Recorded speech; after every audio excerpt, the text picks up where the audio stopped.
The US ambassador to India has spoken in clear and robust terms to remind India that its values are not aligned with the democratic values of the West.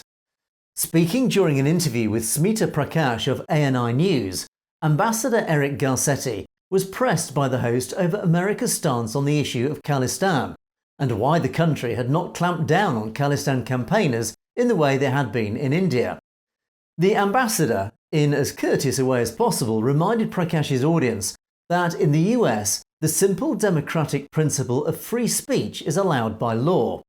This contrasts, of course, with India, where talk of Khalistan secessionism is a criminal offence. But when faced with the accusation that America was tone deaf to India's demands to stamp down on Khalistanis, he immediately pushed back to remind India of the genocidal outrage perpetrated against Sikhs in 1984.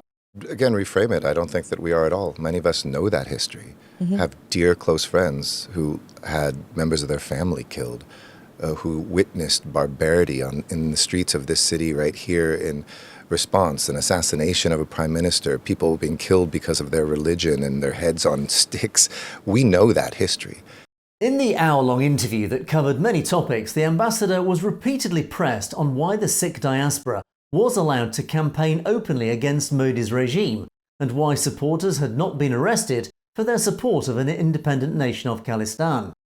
In response, the ambassador made it very clear that Western democratic values differ to the current regime in India, as they allow all individuals the freedom of expression, however upsetting that may be, as long as it does not cross over into violence. In the ambassador's words, you simply fight speech with more speech, and you cannot just arrest people for what they say. You know, I live in a country where I listen to people who say abhorrent things all the time. When I was president of our city council, people had protected hate speech. They could say horrible things about your ethnicity. We have people who talk about not wanting to be a part of America. Our system protects that speech, for better or for worse. It's never nice. We have a philosophy, I think, that comes from you fight speech with more speech. And that can be foreign, I know, to the Indian ear sometimes. That can be a strange system. They can say, why don't you just arrest people for what they say? We don't have that system. Referring to the issue of extradition demands from India over Khalistan campaigners, Ambassador Garetti also reminded the host that if anyone in the US, regardless of their ethnicity or origin, broke US law, they would of course consent to extradition. But by implication, Khalistan campaigners have not broken the law by just speaking out, and by extension were not so-called terrorists as labelled by India. We are helping our Indian counterparts understand that people can express opinions like, oh, I think this is going to happen. American citizens, by the way. And under our law, for an American citizen to be convicted in an American court or to be deported to have a criminal case in another country, it has to meet our law. And so we'll continue working, and if anybody ever says something that steps over that line, and I know it's gotten very close, we will be working together on that.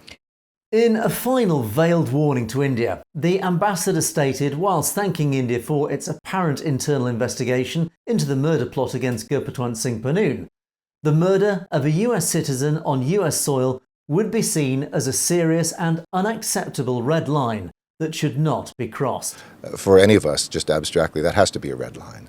No government or government employee can be involved in the alleged assassination of one of your own citizens. That's just an unacceptable red line.